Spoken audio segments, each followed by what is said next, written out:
हाँ जी, सभी को नमस्कार। क्या हाल चाल है, कैसे हैं आप सभी लोग। देखिए, कुछ चैप्टर्स बहुत इजी होते हैं सर, लेकिन समझना मुश्किल हो जाता है थोड़ा सा। क्यों? क्योंकि देखो, टेक्निक है। अगर उस टेक्निक को भैया हमारे पकड़ लिए आप, तो ये मान के चलिए कि आपके लिए वो 100% आसान है। लेकिन अगर समझ नहीं पाए, तो यही आपके लिए जो होता है बहुत टफ हो जाता है, और यही सबसे बड़ा दुश्मन होता है। आज की वीडियो में हम बात करने वाले हैं सर बैलेंस ऑफ पेमेंट की। बैलेंस ऑफ पेमेंट क्या होता है, फॉरेक्स रिजर्व क्या होता है, पेपर गोल्ड किसको कहते हैं, आईएमएफ, वर्ल्ड बैंक के बारे में बहुत सारी कहानी समझेंगे, जो आपके banking exam, SSC exam, CDS, NDA हर एग्जाम में खूब ज्यादा काम आने वाला है। इस बात को विशेष रूप से ध्यान रखिएगा, ठीक है। तो आपका बहुत बहुत स्वागत है आज के सेशन में। आज के सेशन में हम बात करने वाले हैं सर बैलेंस ऑफ पेमेंट की। बैलेंस ऑफ पेमेंट समझने से पहले मैं आपको दो बात बताना चाहता हूं। बहुत ध्यान से पेन पेपर लेकर बैठिएगा और नोट डाउन करते चलिएगा। At the end of this video आपको हर एक चीज याद रहेगा और क्लियर रहेगा। इतनी आसान भाषा में हम समझेंगे। एक्सपोर्ट का मतलब क्या होता है? ईएक्स मतलब होता है सर एग्जिट, और एग्जिट का मतलब होता है बाहर। यानी कोई सामान आप बाहर बेचते हैं तो उसको क्या बोला जाता है? एक्सपोर्ट कहा जाता है। एक चीज का ध्यान रखिएगा, इंपोर्ट मतलब इन होता है। इन का मतलब होता है सर अंदर, यानी कोई भी विदेश से बाहर से सामान आप अंदर लाते हैं तो वहां से इंपोर्ट कहा जाता है। यानी जब आप सामान बाहर भेजते हैं, अपने सामान को बेचते हैं, तो उसको क्या बोला जाएगा? एक्सपोर्ट बोला जाएगा। जब अपने सामान को आप खरीदते हैं तो क्या बोला जाएगा सर? इंपोर्ट कहा जाएगा। ये दोनों बात आपको क्लियर हो गई होगी। आते हैं सबसे पहले, देखिएगा थोड़ा ध्यान से। मैंने क्या बोला? इंपोर्ट का मतलब होता है कोई सामान आप बाहर से खरीद रहे हैं। ये है प्यारा भारत और ये है प्यारा सा विश्व, वर्ल्ड, ठीक है। जब आप कोई सामान खरीदते हैं भैया तो क्या कहलाएगा? इंपोर्ट कहलाएगा। जब आप इंडिया से कोई सामान बेचेंगे तो क्या कहलाएगा बताओ? एक्सपोर्ट। एक्सपोर्ट को याद करने का क्या तरीका होगा? एक्सपोर्ट मतलब एक्स, एक्स मतलब होता है एग्जिट, एग्जिट का मतलब होता है बाहर करना। यानी अपने देश से कोई सामान को आप क्या कर रहे हैं? बाहर कर रहे हैं। यानी अपने देश से सामान को क्या कर रहे हैं? बेच रहे हैं। यह बात क्लियर हो गई। दूसरा देखिए, जब इनपोर्ट, इन मतलब अंदर, अंदर मतलब अपने अंदर ले आना, यानी अपने अंदर मतलब विश्व से सामान को खरीद के कहां लाना? भारत में लाना। यानी भारत में सामान को खरीदना क्या कहलाता है सर? इंपोर्ट कहलाता है। ये दो बात क्लियर हो गई। इंपोर्ट मतलब होता है सामान को खरीदना, और एक्सपोर्ट मतलब होता है सामान को बाहर कर देना, ठीक। सामान को खरीदना और सामान को बेचना जो होता है वो फॉरेन करेंसी में किया जाता है। यानी रुपए में आप सामान को खरीद और बेच नहीं सकते, ये बात आप ध्यान रखिएगा। जब आप सामान को बेचते हैं, सामान को जब आप बेचते हैं तो वहां से आपको कुछ फॉरेन करेंसी मिलता है, और उस फॉरेन करेंसी को रिसीट के नाम से जाना जाता है। रिसिप्ट नहीं पढ़ते हैं, क्या कहते हैं इसको? रिसीट के नाम से जाना जाता है। ये बात ध्यान रखिएगा। जब आप कोई सामान खरीदते हैं, ये सामान आप बेच रहे थे, बेच रहे हैं तो कहीं जिसको देंगे, यार देखो तो ध्यान से देखना, दो लोग हैं, ये भैया भैया ए, ये भैया भैया बी, ठीक है। भैया बी क्या करते हैं? सामान को बेचते हैं भैया ए को, तो भैया ए कुछ पैसा भी दे रहे होंगे इनको।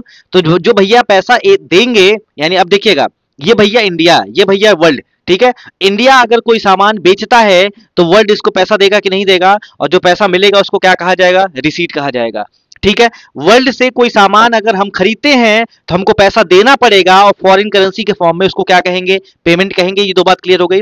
यानी जब आप सामान बेचते हैं तो एक्सपोर्ट, जब आप सामान खरीदते हैं तो इंपोर्ट। जब आप इंपोर्ट करते हैं तो पैसा देना पड़ता है, जब आप एक्सपोर्ट करते हैं तो पैसा आपको लेना पड़ता है। पैसा आप लेते हैं, उसको रिसीट के नाम से जाना जाता है, ठीक है। अब आइए बैलेंस ऑफ पेमेंट क्या होता है। देखिए, जब भी हम कोई सामान बेचते हैं या खरीदते हैं, खरीदेंगे या बेचेंगे, तो हर कहानी जो कैसे चलती है? फॉरेन करेंसी के रूप में चलती है। अब देखिएगा थोड़ा ध्यान से, फॉरेन करेंसी जो है हर देश को अपने पास रखना पड़ता है। उसी को क्या बोला जाता है? फॉरेक्स रिजर्व कहा जाता है। जब आप सामान खरीदते हैं और बेचते हैं तो ये फॉरेक्स रिजर्व पर असर पड़ता है, ये बात ध्यान रखिएगा। एक्सपोर्ट करते हैं, इंपोर्ट करते हैं गुड्स, किसके लिए फॉरेन करेंसी की जरूरत क्यों होती है? क्योंकि एक्सपोर्ट और इंपोर्ट करने के लिए सामान को, या एक्सपोर्ट और इंपोर्ट करने के लिए किसी के सर्विसेज को। गुड्स क्या होता है सर? गुड्स, गुड्स जो होते हैं, जो टेंजिबल चीजें होती हैं, जो आंखों से दिखती हैं, कानों से सुन सकते हैं और हाथों से छू सकते हैं, वो सब क्या होता है? गुड्स होता है। और सर्विस किसको कहेंगे? सर्विस का मतलब होता है जो केवल दिखता नहीं है, जो दिखता ही नहीं है, जो इनटेंजिबल होता है, उसको क्या कहेंगे भैया? जो इनटेंजिबल होता है उसको सर्विस का नाम देते हैं, ठीक। गुड्स क्या होता है? जो टेंजिबल होता है। सर्विस क्या होता है? जो इनटेंजिबल होता है। एकदम सिंपल बात।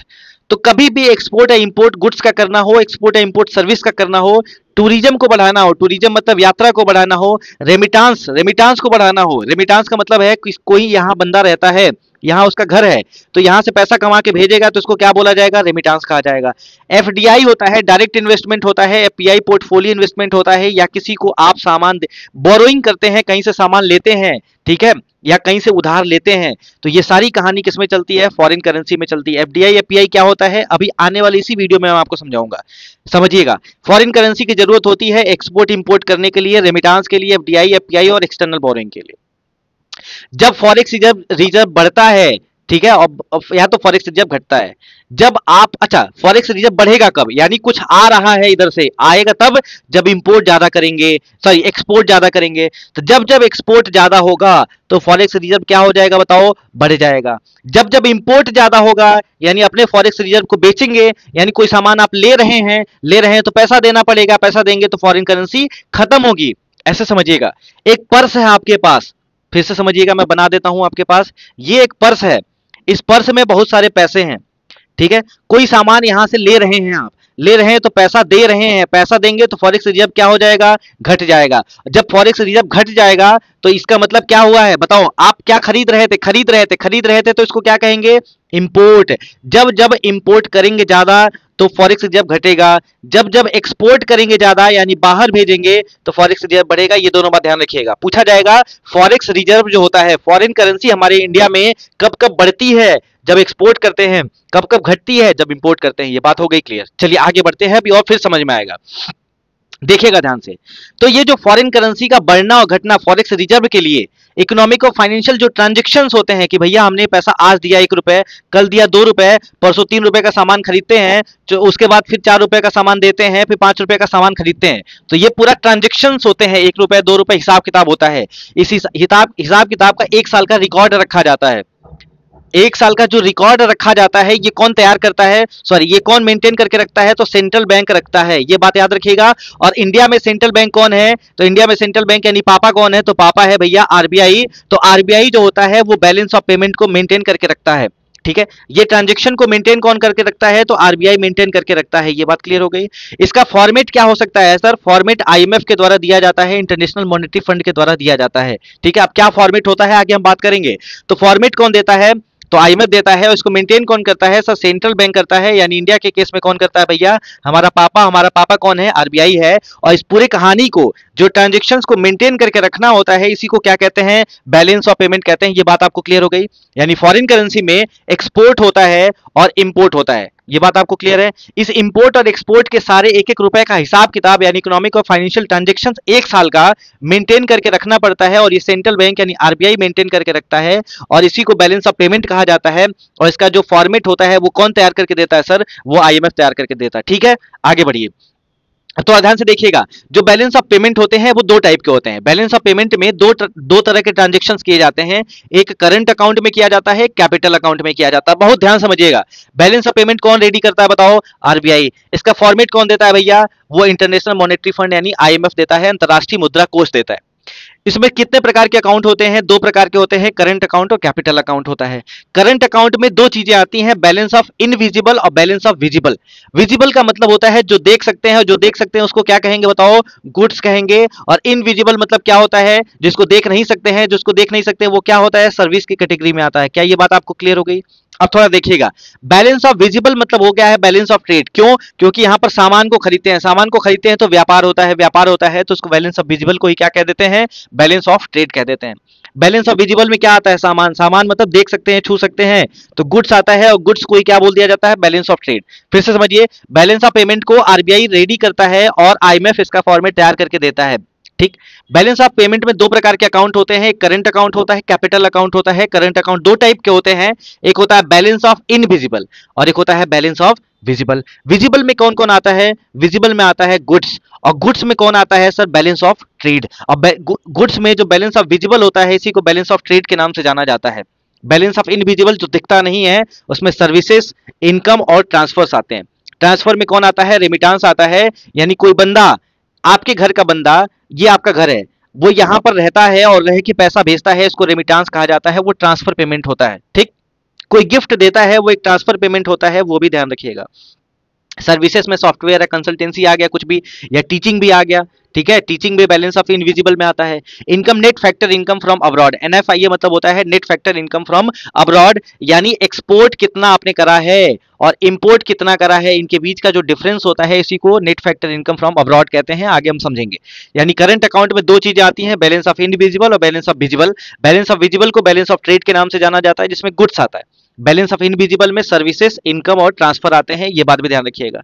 उसके बाद होता है कैपिटल अकाउंट। कैपिटल अकाउंट में दो टाइप की चीजें आती है, एक इन्वेस्टमेंट आता है, दूसरा कौन आता है, लोन आता है। इन्वेस्टमेंट में कौन कौन से लोन इन्वेस्टमेंट होते हैं, एफडीआई, एफपीआई और external bond issue by government of India. FDI को डायरेक्ट इन्वेस्टमेंट कहते हैं, एफपीआई को पोर्टफोलियो इन्वेस्टमेंट कहते हैं या इंस्टीट्यूशनल इन्वेस्टमेंट कहते हैं। अभी समझाएंगे आगे क्या होता है। एक्सटर्नल बॉन्ड जो भी गवर्नमेंट ऑफ इंडिया इशू करती है वो सब इन्वेस्टमेंट में आता है। लोन में, अब देखिए कैपिटल अकाउंट में एक पार्ट होता है लोन, लोन में आता है एक्सटर्नल लेंडिंग और एक्सटर्नल बोरिंग। जो भी बाहर से आप आईएमएफ से पैसा लिए, किसी से पैसा उधार लिए हैं, ठीक है, या उधार दिए हैं, लेंडिंग मतलब देना, पैसा अगर उधार दिए हैं तो वो लोन की कैटेगरी में आएगा, पैसा बोरो किए हैं, लिए हैं, तो वो भी लोन की कैटेगरी में आएगा, ठीक है। बैलेंस ऑफ पेमेंट में समझिएगा करंट अकाउंट और कैपिटल अकाउंट। करंट अकाउंट में बैलेंस ऑफ इनविजिबल जो दिखता नहीं है, सर्विस, इनकम और ट्रांसफर, और बैलेंस ऑफ विजिबल जो दिखता है यानी गुड्स, और गुड्स में आ गया उसको क्या बोला जाएगा, बैलेंस ऑफ ट्रेड कहा जाएगा। कैपिटल अकाउंट में दो टाइप की चीजें होती हैं, इन्वेस्टमेंट और लोन होता है। इन्वेस्टमेंट में एफडीआई, एफपीआई और एक्सटर्नल बॉन्ड्स होते हैं। लोन में दो प्रकार के होते हैं, जो या तो लोन देते हैं या तो लोन लेते हैं, वो सारी कहानी बैलेंस ऑफ पेमेंट में आ जाती है। ये बात आपको क्लियर हो गई क्या? चलिए आगे बढ़ा जाए। अगला ध्यान से देखिएगा, देखिए बैलेंस ऑफ पेमेंट में दो टाइप के अकाउंट होते हैं, करंट अकाउंट और कैपिटल अकाउंट। करंट अकाउंट में balance of invisible, balance of visible. Capital account में इन्वेस्टमेंट और लोन। अब इसमें जो होता है बैलेंस ऑफ इनविजिबल में क्रेडिट और डेबिट दोनों कहानी चलती है, ठीक है। कुछ लॉस भी होता है, कुछ प्रॉफिट भी होता है, कुछ प्रॉफिट भी होता है, कुछ लॉस भी होता है, सारी कहानी सब में एक साथ चलती है। जब थोड़ा देखिएगा, बैलेंस ऑफ इनविजिबल कभी पॉजिटिव होगा, कभी जो होगा क्या होगा, नेगेटिव होगा। यानी जब आप क्रेडिट में रहेंगे, एक्सपोर्ट और इंपोर्ट की कहानी देखिएगा। बैलेंस ऑफ इनविजिबल मतलब सर्विस, सर्विस अगर आप बाहर देंगे तो पैसा ज्यादा आएगा, और सर्विस आप अगर खरीदेंगे तो पैसा आपका जाएगा तो आप लॉस में रहेंगे, और आपके पास आएगा तो आप प्रॉफिट में रहेंगे। जैसे मान लीजिए मैं जो है, मैं आज 80 किलो का हूं, कल मैं 81 किलो का हो गया है, तो बताओ प्रॉफिट हुआ कि नहीं हुआ? यानी ऐसा समझिए, मेरे पास पहले 100 रुपए थे, आज मेरे पास 110 रुपए है, तो प्रॉफिट हुआ है। प्रॉफिट तब होगा ना जब मैं काम करूंगा। काम करूंगा मतलब क्या हो रहा है, अपना कुछ सामान बेचूंगा तो मुझे पैसा मिलेगा। यानी जब सामान आप बेचेंगे तो क्रेडिट में रहेंगे, जब आप खरीदेंगे तो डेबिट में रहेंगे। बात समझ में आ रही है? तो बैलेंस ऑफ इनविजिबल भी होता है, विजिबल भी होता है, दोनों की कहानी पॉजिटिव नेगेटिव में चलती है। ऐसे ही इधर इन्वेस्टमेंट और लोन की कहानी भी पॉजिटिव नेगेटिव में चलती है। ओवरऑल जब देखते हैं तो करंट अकाउंट भी या तो पॉजिटिव में होगा या तो नेगेटिव में होगा, कैपिटल अकाउंट भी पॉजिटिव में होगा या तो नेगेटिव में होगा।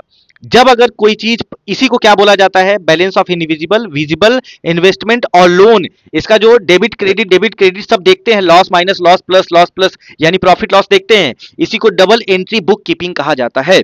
यानी जब आप एक्सपोर्ट इंपोर्ट की पूरी कहानी देखते हैं, किसमें पैसा आया है, किसमें पैसा गया है, इसी को डबल एंट्री बुक कीपिंग कहा जाता है। ये बात आपको क्लियर हो गई होगी। क्या ये बात क्लियर है? आगे बढ़ा जाए। जब आप देखते हैं ध्यान से, जब करंट अकाउंट पॉजिटिव है, पॉजिटिव मतलब कोई सामान आप बेचे हैं यानी एक्सपोर्ट ज्यादा है, ठीक है, इंपोर्ट कम है, यानी करंट अकाउंट जब पॉजिटिव है तो उसको करंट अकाउंट सरप्लस यानी CAS कहा जाता है। और करंट अकाउंट जब नेगेटिव में चलता है, यानी आप इंपोर्ट ज्यादा खरीदे हैं, अपना सामान बेचे नहीं हैं, पैसा ज्यादा दे दिए हैं, तो उसको करंट अकाउंट डेफिसिट कहा जाता है। देखिएगा ध्यान से, जब करंट अकाउंट पॉजिटिव होता है यानी पैसा आपके पास ज्यादा आया है तो करंट अकाउंट सरप्लस कहेंगे, CAS कहा जाएगा। और करंट अकाउंट जब नेगेटिव होता है तो करंट अकाउंट डेफिसिट यानी CAD कहा जाता है। ये बात आपको क्लियर हो गई? बताओ क्लियर हुआ? करंट अकाउंट सरप्लस और करंट अकाउंट डेफिसिट क्या होता है? करंट अकाउंट सरप्लस तब जब करंट अकाउंट में ज्यादा पैसा आया, करंट अकाउंट डेफिसिट तब जब माइनस में आप चले गए। आगे बढ़ा जाए। अब ओवरऑल जब देखते हैं बैलेंस ऑफ पेमेंट, या तो करंट अकाउंट होगा या तो कैपिटल अकाउंट होगा। करंट अकाउंट पॉजिटिव है, नेगेटिव है, कैपिटल अकाउंट पॉजिटिव है, नेगेटिव है। ओवरऑल बैलेंस ऑफ पेमेंट या तो पॉजिटिव होगा या तो नेगेटिव होगा। बात समझ में आ रही है? जब बैलेंस ऑफ पेमेंट पॉजिटिव होता है इसका मतलब है कि फॉरेक्स में पैसा आ रहा है। और फॉरेक्स रिजर्व जब negative, balance of payment negative होता है इसका मतलब पैसा जा रहा है। बात समझ में आ रही है? जा रहा है। ठीक। बैलेंस ऑफ पेमेंट जब पॉजिटिव होगा यानी हमारे पास पैसा आ रहा है, पैसा आएगा तो बताओ फॉरेन एक्सचेंज बढ़ेगा कि नहीं बढ़ेगा? अरे रुपया में तो पैसा आएगा नहीं, पैसा आएगा तो डॉलर में आएगा, रेनबिन भी आएगा, युआन आएगा, कुछ भी आएगा, यानी ओवरऑल फॉरेक्स रिजर्व बढ़ेगा। बैलेंस ऑफ पेमेंट में जब बैलेंस ऑफ पेमेंट पॉजिटिव होगा तो इंक्रीज होगा कहानी फॉरेक्स रिजर्व का। बैलेंस ऑफ पेमेंट जब नेगेटिव होगा तो डिक्रीज होगा फॉरेक्स रिजर्व की कहानी। ठीक है, बात समझ में आ रही है। अगर मान लो हमेशा हमेशा कई कई साल तक नेगेटिव में चीजें चल रही हैं, फॉरेक्स रिजर्व का लॉस हो रहा है, बैलेंस ऑफ पेमेंट नेगेटिव में चल रहा होता है, इसी को बैलेंस ऑफ पेमेंट क्राइसिस के नाम से जाना जाता है। क्या ये बात आपको क्लियर हुआ?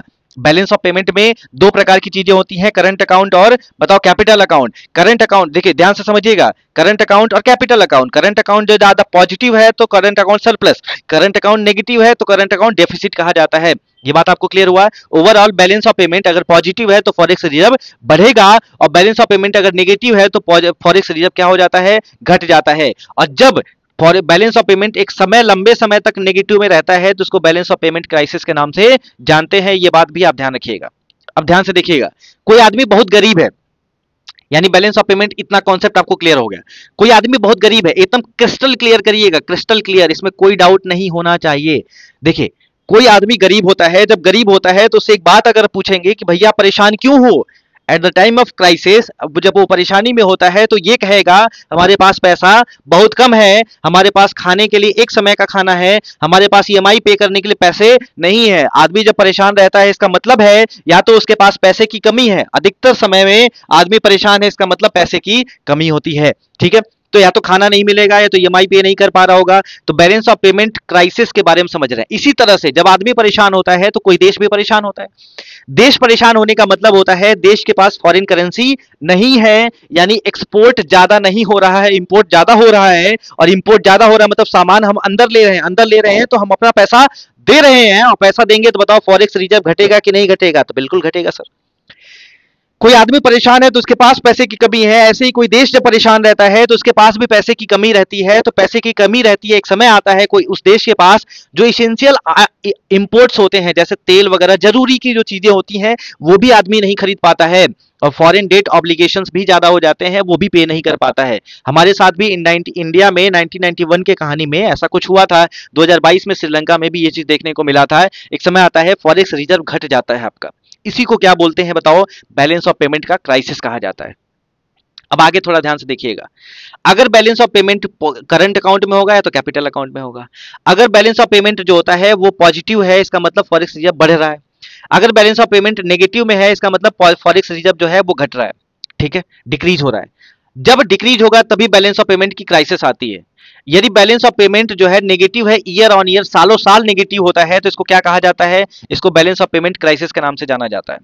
इंडिया में 1991 में हुआ था और श्रीलंका में 2022 में हुआ था। और जब बैलेंस ऑफ पेमेंट की क्राइसिस आती है तो एक बात ध्यान रखिएगा कि उसके पास फॉरेन करेंसी कम हो जाता है, और फॉरेन करेंसी कम होता है तो वो अपने इसेंशियल इंपोर्ट्स, जरूरी चीजें होती है ना, जो खाने की चीजें होती हैं, वो भी आदमी खरीद नहीं पाता है। इंडिया में 1991 में ये कहानी हुई थी, थोड़ा ध्यान दीजिएगा। How to stop this depression of forex reserve वो अलग बात है, उसको हम समझेंगे। जैसे मान लो फॉरेक्स रिजर्व यहाँ पर है और ईयर यहाँ पर है, सालों साल फॉरेक्स रिजर्व बहुत अच्छा चल रहा था, कहानी चल रही थी। फॉरेक्स रिजर्व घटने लगा है तो बताओ बैलेंस ऑफ पेमेंट, सालों साल अगर फॉरेक्स रिजर्व घट रहा है तो वहां पर बैलेंस ऑफ पेमेंट की क्राइसिस आ जाती है। इस बात को भी ध्यान रखिएगा, ठीक है। अब बैलेंस ऑफ पेमेंट जो है क्राइसिस आ गया है, तो इसको कैसे रोका जाएगा? फॉरेक्स रिजर्व को कैसे रोका जाएगा? कैसे जो है डिप्लीशन को रोकना है? फॉरेक्स रिजर्व में जो डिप्लीशन हो रहा है, कमी हो रही है, उसको कैसे रोकना है भैया? उसको रोकने की बात हो रही है। तो रोकने के लिए दो ही ऑप्शन है आपके पास। अगर फॉरेक्स रिजर्व में मतलब जैसे पर्स में पैसा है तो पैसे को रोक के रखना है, खर्च नहीं होने देना है, तो क्या करना होगा? पहले तो खर्च नहीं करना है। खर्च नहीं करना है तो जो बाहर से सामान खरीद रहे थे अब रोक दीजिए। मेरे पास पैसा नहीं है तो मैं मार्केट से सामान कम खरीदूंगा। कम खरीदूंगा तो इंपोर्ट को क्या कर देंगे हम भैया? डिक्रीज कर देंगे। और एक्सपोर्ट को क्या कर देंगे भैया? एक्सपोर्ट को बढ़ा देंगे। और इंपोर्ट को क्या कर देंगे? कम कर देंगे। ये बात आपको क्लियर है क्या? एक्सपोर्ट बढ़ा देंगे, हम अपना सामान बेचेंगे, सामान बेचेंगे तो हमारे पास पैसा आएगा। इंपोर्ट को बढ़ा देंगे तो हमारे पास, इंपोर्ट मतलब सामान ले रहे हैं, सामान ले रहे हैं तो पैसा देना पड़ेगा, यानी डिक्रीज कर देना है सीधे इंपोर्ट को। अगर इंपोर्ट बढ़ा देंगे तो गलत हो जाएगा। तो आपको क्या बढ़ाना है sir? At the time of forex reserve को डिप्लीट करने की जब बात होती है और रोकने की बात होती है, फॉरेक्स रिजर्व को रोकना कैसे है? तो समझिए, आपके पर्स के आपके पास पर्स है, उस पर्स में पैसा है, वॉलेट समझिएगा लड़कों, ठीक है मेरे भाई। तो अगर आपके वॉलेट में पैसा है तो पैसे को बचा के रखना है, तो आपको सामान कम खरीदने हैं, यानी इंपोर्ट को क्या कर देना है? कम कर देना है। सामान ज्यादा बेचने हैं, यानी अधिक से अधिक पैसा है तो वॉलेट में पैसा मेंटेन होकर रखेगा, ठीक है। तो इस तरह के जो होते हैं, एक्सपोर्ट को क्या कर देना होता है? बढ़ा देना होता है। इंपोर्ट को कम कर देना होता है। इसके बहुत सारे तरीके होते हैं, जिसमें होता है depreciation, devaluation of currency, import को कंट्रोल करना, एक्सपोर्ट को प्रमोट करना, एक्सचेंज को कंट्रोल करना, प्रोडक्शन ऑफ इंपोर्ट सब्स्टिट्यूट करना, मॉनेटरी पॉलिसी को अच्छा करना, कैपिटल को इंपोर्ट करना। खैर इसके बारे में अभी जानना है, एक्सपोर्ट को बढ़ाना है, इंपोर्ट को कम करना है। इसके लिए दो तरीके डेप्रिसिएशन और डिवैल्यूएशन को हम समझने वाले हैं, इसको ध्यान से समझिएगा। अगर बैलेंस ऑफ पेमेंट हमेशा नेगेटिव चलता है तो सॉल्यूशन क्या है, एक्सपोर्ट को बढ़ा दीजिए और इंपोर्ट को क्या कर दीजिए, कम कर दीजिए। इसके लिए दो तरीके होते हैं जो इसको हम समझेंगे, डेप्रिसिएशन और डिवैल्यूएशन। डेप्रिसिएशन और डिवैल्यूएशन मतलब होता है कम करना, वैल्यू को कम कर देना, डेप्रिशिएट कर देना मतलब होता है कम कर देना। ठीक है, तो आप अपने एक्सचेंज रेट को क्या कर देते हैं, कम कर देते हैं। ये एक्सचेंज रेट क्या होता है इसको मैं समझाने वाला हूं। डेप्रिसिएशन और डिवैल्यूएशन का मतलब होता है decrease the exchange rate of currency. आप अपने करेंसी के एक्सचेंज रेट को कम कर देते हैं। थोड़ा ध्यान से समझिएगा। जब बैलेंस ऑफ पेमेंट को रोकना होता है तो आपको डिक्रीज करना पड़ता है। डिक्रीज करने के लिए एक्सपोर्ट को बढ़ाना होगा और इंपोर्ट को क्या करना होगा, कम करना होगा। जैसे ही इंपोर्ट कम होगा, एक्सपोर्ट ज्यादा होगा तो ट्रेड बैलेंस इंप्रूव होगा। ट्रेड बैलेंस इंप्रूव होगा तो बैलेंस ऑफ पेमेंट का सिचुएशन इंप्रूव होगा और फॉरेक्स रिजर्व जो होता है मेंटेन हो पाता है और बढ़ पाता है। ठीक है, अब कैसे एक्सपोर्ट को बढ़ाया जाएगा, कैसे डिप्रिसिएशन किया जाता है, इसको समझते हैं। देखिएगा, पहले 1948 का समय था। $1 एक वंस अपॉन अ टाइम, ये कहानी कैसे चल रही है, $1 ₹3.30 के बराबर हुआ करता था। $1 मतलब अमेरिका का डॉलर, ₹3 यानी $1 हमको लेना है तो हमको ₹3 देना पड़ता है। यानी $1 अगर हमको लेना है तो हमको ₹3 देना पड़ेगा, ₹3.5 देना पड़ेगा। ये कहानी है 1948 की। तो ये MDH मसाला जो है, बाबा जी हमारे, ताऊ जी हमारे, चाचा जी जो है, चाचा जी क्या करते हैं, इंडिया में MDH मसाला बेचते हैं ₹10 का। इनका मन किया कि चलो विदेश भी घूम के आते हैं, थोड़ा देख के आते हैं क्या मामला चलता है। तो ये भैया अमेरिका गए। अमेरिका गए तो ये जो मसाला ₹10 का बेचते थे वो अमेरिका में $3 का बेचना शुरू कर दिए। $3 का बेचना शुरू करे तो क्या हुआ, प्रॉफिट नहीं हुआ भाई। $3 का मतलब ₹3 के हिसाब से कितना हुआ बताओ, ₹9 या ₹10 हुआ। तो बोले इंडिया में भी हम ₹10 कमा रहे हैं और भारत अमेरिका में भी ₹10 कमा रहे हैं, तो क्यों इंडिया में ना कमाए, अमेरिका क्यों जाएंगे और अमेरिका वाले क्यों खरीदेंगे। उसके बाद समय धीरे धीरे 1948 से 1949 का हुआ, 1 साल बढ़ गया। अब $1 को और डेप्रिसिएट कर दिया गया, ₹4 का बढ़ा दिया गया।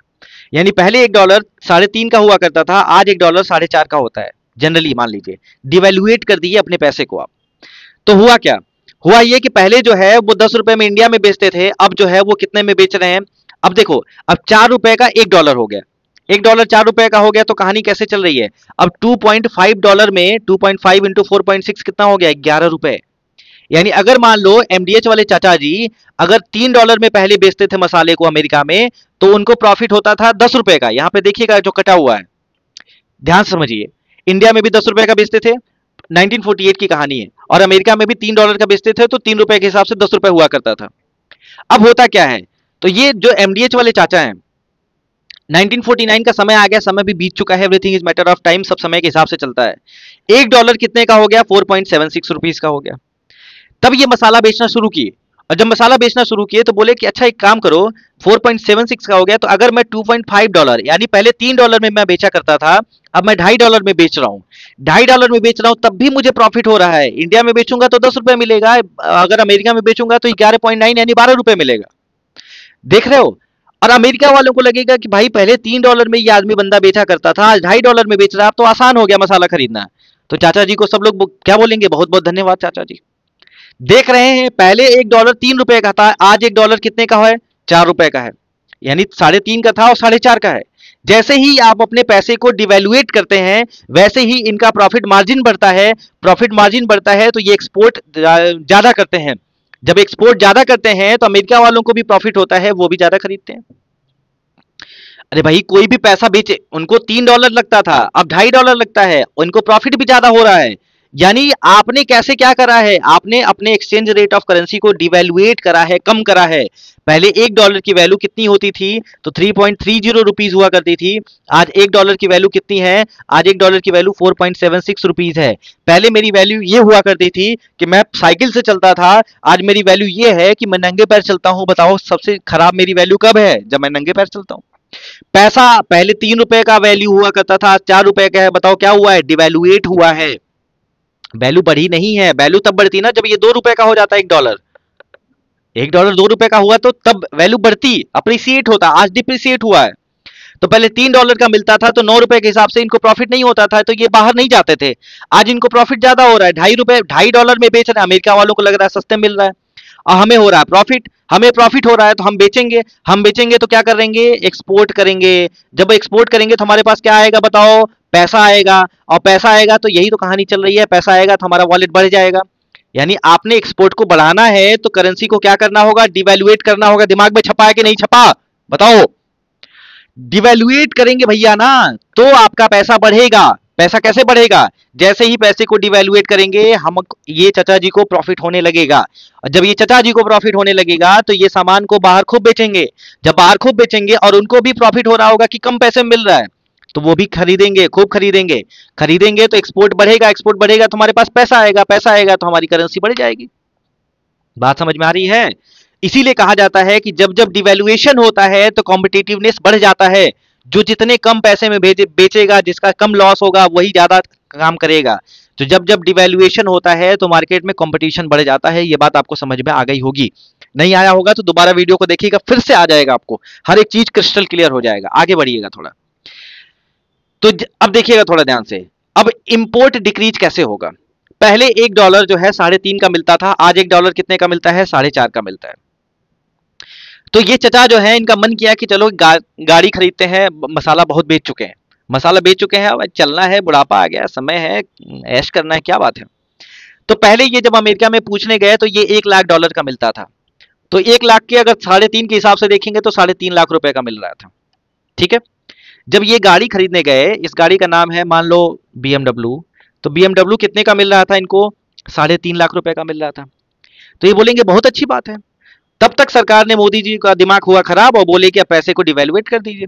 अब $1 4.5 का मिल रहा है। तो फिर क्या पता किए चाचा जी, तो चाचा जी जब पता किए तो बड़ा उदास हो गए। उदास हो गए तो हमसे मिले तो हम पूछे काहे उदास हैं आप। तो बोले अरे यार, मोदी जी क्या किए हैं, $1 को 4.5 रुपए कर दिए। पहले यही $1 3.5 का होता था, यानी अपने करेंसी को क्या कर दिया गया है, इसको डिवैल्यूएट कर दिया गया है। हम बोले रुक जाइए, परेशान मत होइए। पहले अच्छा एक बात बताओ, पहली गाड़ी कितने की मिलती थी, 1 लाख रुपए की मिलती थी। 1 लाख रुपए 3.5 रुपए के हिसाब से, यानी गाड़ी पहले हमको 3.5 में मिल जाती थी, मोदी चाचा बढ़ा दिए हैं इसको, $1 अब 4.5 का हो गया है, डिवैल्यूएट हो गया है, अब ये 4.5 लाख रुपए का मिल रहा है। हमको 3.5 लाख का मिलता था तो हम ले सकते थे, हमको 4.5 का मिल रहा है, हमको नहीं लेना है। हम बोले काम करिए, मत लीजिए, बाद में लीजिएगा। यानी अब ये सामान खरीदेंगे नहीं, यानी बाहर से कोई सामान हमारे पास नहीं आएगा। जब हमारे पास सामान नहीं आएगा तो हमारा पैसा भी नहीं जाएगा। हमारा पैसा नहीं जाएगा, बताओ इंपोर्ट कम हुआ कि नहीं हुआ, इंपोर्ट कम हुआ। यानी जैसे ही एक्सचेंज रेट बढ़ता है, डिक्रीज हो जाता है इंपोर्ट, और हमारा सामान बिक रहा था, इधर मसाला हम बेच रहे थे, बहुत खुशी खुशी बेच रहे थे, हमको प्रॉफिट हो रहा था। हम जहां इंडिया में 10 रुपए कमाते थे, यहां पर 12 रुपए कमा रहे हैं। हम बेचेंगे यानी एक्सपोर्ट बढ़ जाएगा। तो ये चाचा जी से बोला गया कि एक काम करिए, इंडिया में जरूरी है आपका, आप मदद करिए हमारी। 3.5 का 4.5 लाख रुपए का मिल रहा, छोड़ दीजिए, मत लीजिए, क्योंकि पैसा ज्यादा लग रहा है। आप अभी मसाला पे फोकस करिए, आपका काम गाड़ी चलाना नहीं है। तो बोले ठीक है, बहुत अच्छी बात है, तुम इकोनॉमी पढ़ा दो, हम मसाला पे फोकस कर लेंगे। हम बोले बहुत अच्छी बात है, मैं इकोनॉमी पढ़ा दूंगा, आप मसाला पे फोकस कर लीजिए, यानी एक्सपोर्ट को बढ़ा दीजिए, इंपोर्ट को डिक्रीज कर दीजिए। बोला बहुत अच्छी बात है, बच्चों को सब समझ में आना, ऐसा पढ़ाना कि बच्चों को सब समझ में आ जाएगा। हम बोले जो चाचा आप कहेंगे वही होगा, और बच्चों को सब समझ में आने लगा, यानी एक्सपोर्ट बढ़ गया और इंपोर्ट क्या हो गया भैया, घट गया। ठीक। तो जैसे ही करेंसी का डिवैल्यूएशन होता है, एक्सपोर्ट बढ़ जाता है और इंपोर्ट घट जाता है। ये भी बहुत अच्छा कि प्रॉफिट ज्यादा हो रहा है और कार भी नहीं खरीदनी पड़ रही है, लॉस भी नहीं हो रहा है, और बच्चों को इकोनॉमिक्स समझ में आ रहा था, इकोनॉमिक्स समझ में आने लगा था। ये चाचा जी बहुत खुश हो गए थे, जीवन आसान हो गया था। बात समझ में आ रही है। तो जैसे ही डिवैल्यूएशन और डिप्रिसिएशन आप अपने मनी का करते हैं, वैसे ही एक्सचेंज रेट घट जाता है, एक्सपोर्ट बढ़ जाता है, इंपोर्ट डिक्रीज हो जाता है, ट्रेड बैलेंस बढ़ने लगता है, balance of payment situation improve होने लगता है, फॉरेक्स रिजर्व बढ़ने लगता है, और आपको इकोनॉमिक्स क्या होता है भैया, समझ में आने लगता है। इकोनॉमिक्स आपका समझ में आने लगता है, एक्सचेंज रेट घट जाता है। बात समझ में आ रही है। इसको किससे डिनोट करते हैं सर, इसको जे कर्व से डिनोट करते हैं। क्यों जे कर्व से डिनोट करते हैं, जैसे ही आप अपने डिप्रिसिएशन को बढ़ाएंगे, पैसे को डिप्रिशिएट करेंगे, तो ऐसा नहीं होगा, ध्यान समझिएगा, ऐसा नहीं होगा कि सारे इंपोर्ट को क्या कर दें, आप काट दें। इंपोर्ट तो कुछ तो करेंगे, ऑयल खाने पीने का करेंगे ना। तो पहले इंपोर्ट में मान लीजिए 1 लाख रुपए लगता था, तो पैसे को जैसे घटाएंगे वैसे ही क्या होने लगेगा, ये 2 लाख रुपए लगने लगेगा। लेकिन तब तक इन्वेस्टमेंट भी बढ़ेगा, तो थोड़े समय बाद ये प्रॉफिट आने लगेगा, लेकिन कुछ समय तक लॉस में रहेगा मेरे भाई, ध्यान रखिएगा, क्योंकि आपको खरीदना है अभी भी। आप ऐसा नहीं हो सकता, जैसे आपने बोला कि हमारा पर्स खाली हो जाए चलेगा, लेकिन हम अपने पैसे को क्या करेंगे, डिवैल्यूएट करेंगे। तो खाना खाना तो लेना पड़ेगा, लेकिन मार्केट में आप पैसा कमाएंगे तो 2-4 दिन बाद पैसा आएगा, लेकिन खाना खाना तो है ना। खाना खाना है तो लॉस में चलेंगे कि नहीं चलेंगे, चलेंगे। धीरे धीरे फिर चीजें बनेंगी। तो पहले धीरे धीरे नेगेटिव में रहेंगे, बाद में धीरे धीरे आपका अपलिफ्टमेंट हो जाता है। इसी को जे कर्व से डिनोट किया जाता है। तो जब भी पैसे का डिप्रिसिएशन या डिवैल्यूएशन होता है तो ये जे कर्व का सिनेरियो बनता है। एक्सचेंज रेट और जे कर्व की कहानी ये है। तो एक समय आएगा, पहले नेगेटिव में रहेंगे, धीरे धीरे आपका बैलेंस ऑफ पेमेंट का सिचुएशन जो होता है बहुत ही अच्छा हो जाता है, और बच्चों को इकोनॉमिक्स भी समझ में आने लगती है, और इकोनॉमी भी खुश हो जाती है, और चाचा जी भी खुश हो जाते हैं, और सारी कहानी जो है आपकी क्लियर हो जाती है। लॉन्ग टर्म जब धीरे धीरे चलता है तो ट्रेड बैलेंस इंप्रूव हो जाता है, और जे कर्व शेप भी आपको समझ में आ जाता है। तो जब जब पैसे का डिप्रिसिएशन या डिवैल्यूएशन करते हैं तो जे कर्व शेप की कहानी जो है आपको समझ में आनी चाहिए। क्या ये बात आपको क्लियर हुआ? जे कर्व शेप समझ आया क्या होता है, बताओ। अब यहाँ पे भाई मैं आपको कुछ बताना चाहता हूं, और यहाँ पे थोड़ा ध्यान से देखने की कोशिश करिएगा। यहाँ पे मैं एक स्लाइड लेता हूं और आपको और भी बहुत सारी चीज जो आपके लिए जरूरी है वो लिखना चाहता हूं। थोड़ा ध्यान से समझिएगा। जब इंडिया में बैलेंस ऑफ पेमेंट के क्राइसिस हुआ था, बीओपी क्राइसिस हुआ था इंडिया में, और ये क्राइसिस कब हुआ था, तो ये क्राइसिस हुआ था 1991 में। तो हमने क्या किया था, हमने पैसा लिए, एलपीजी रिफॉर्म किए थे। एलपीजी रिफॉर्म कैसे हुआ था, अब थोड़ा ध्यान से देखिएगा। जब हमारे इंडिया में बैलेंस ऑफ पेमेंट की क्राइसिस हुई थी तो हमने आईएमएफ से लोन लिया। आईएमएफ लोन दिया, लेकिन शर्त बोला है कि एलपीजी रिफॉर्म करना चाहिए। एलपीजी का फुल फॉर्म क्या होता है, एल का मतलब होता है लिबरलाइजेशन कर देना। आप थोड़ा जो है इन्वेस्टमेंट करने के लिए खुश कर दीजिए, लोग आए करें। हम देखो, हुआ क्या था ना, 1950 में हम आजाद हुए थे, 1950 में आजाद हुए थे, और हम बाहर से लोगों से डर गए थे। तो हमने एकदम लिबरलाइजेशन नहीं किया था, प्राइवेटाइजेशन नहीं किया था, सब कुछ अपने हाथ में रखना चाहा था। डर गए थे हम एकदम, तो हम लिबरलाइजेशन करना शुरू किए। पी का मतलब प्राइवेटाइजेशन करना शुरू किए, कुछ चीजों को प्राइवेट भी किए, यानी सरकार से चीजों को लिए थोड़ा सा। और जी मतलब ग्लोबलाइजेशन किए, यानी ग्लोबल सप्लाई चेन का पार्ट बने, यानी हर जगह से इंपोर्ट और एक्सपोर्ट को बढ़ाए, तब जाके हमारा फॉरेक्स रिजर्व बचा। ये बात समझ में आ रही है? तो लिबरलाइजेशन, ग्लोबलाइजेशन और प्राइवेटाइजेशन कब हुआ था, 1991 में हुआ था। इसमें फाइनेंस मिनिस्टर थे डॉक्टर मनमोहन सिंह। ये बात भी याद रखिएगा, कौन था, डॉक्टर मनमोहन सिंह जी हमारे फाइनेंस मिनिस्टर हुआ करते थे। ये बात आपको क्लियर हुआ क्या?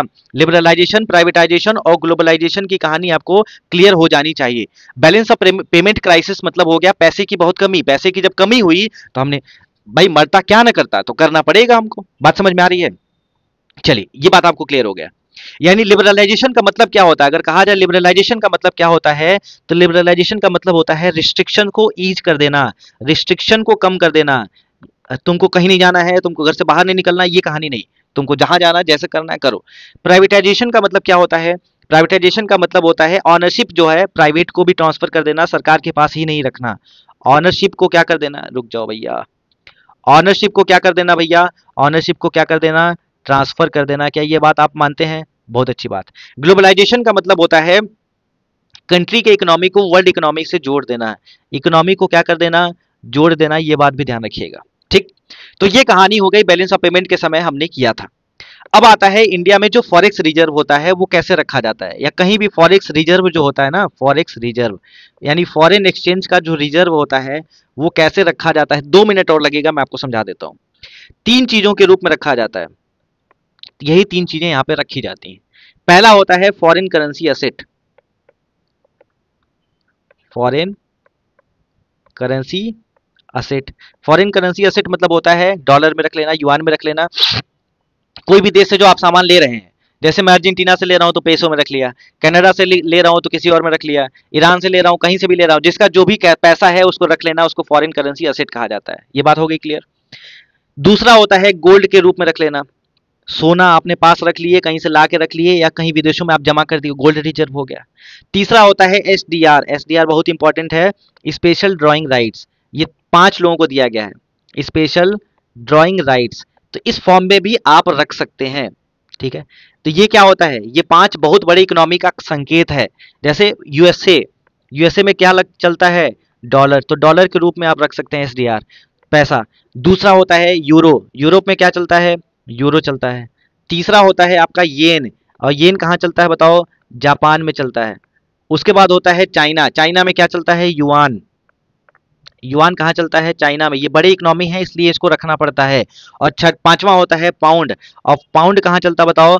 पाउंड चलता है आपका ब्रिटेन में, और ये आपको रखना होता है, इसको एसडीआर के नाम से जाना जाता है। ठीक है, इसी एसडीआर को किस नाम से जाना जाता है? Also known as paper gold. इसको पेपर गोल्ड के नाम से जानते हैं, पेपर गोल्ड के नाम से इसको जाना जाता है, ये बात भी ध्यान रखिएगा। ठीक है, बात समझ में आ रही है? तब आईएमएफ हमको पैसा देता है। एक और क्वेश्चन आता है कि आईएमएफ से सबसे ज्यादा पैसा कौन लिया है? Top borrower of IMF, top borrower of IMF. IMF क्या है अभी हम समझा रहे हैं। आईएमएफ से सबसे ज्यादा पैसा कौन लिया है? तो सबसे ज्यादा पैसा लिया है सर अर्जेंटीना। तो बात समझ में आ रही है? अर्जेंटीना सबसे ज्यादा पैसा लिया है। उसके बाद कौन लिया है भैया? इजिप्ट लिया है। इजिप्ट के बाद कौन लिया है बताओ? यूक्रेन लिया है। और यूक्रेन के बाद अपना कौन? अपना पड़ोसी और अपना प्यारा पाकिस्तान जी। पाकिस्तान जी हमारा चौथे नंबर पे आते हैं आईएमएफ से पैसा लेने में। बात समझ में आ रही है? इसको रखिएगा ध्यान। ठीक है, अगला सवाल, एक कॉन्सेप्ट आता है reserve trench position. Reserve trench position, ये क्या मतलब है सर? रिजर्व ट्रेंच पोजीशन का क्या मतलब होता है? जो आईएमएफ के साथ कुछ पैसा आपको मेंटेन करके रखना ही पड़ता है, उसको रिजर्व ट्रेंच पोजीशन कहा जाता है। एक कोटा होता है, जैसे आईएमएफ है ना, आईएमएफ एक इंस्टीट्यूट है। आईएमएफ में सारे देश अपना कुछ पैसा यहां पर स्टोर करके रखते हैं, जरूरत पड़ने पर काम आए। इसी को बोला जाता है रिजर्व ट्रेंच पोजीशन। इसको भी लिख लीजिएगा, रिक्वायर्ड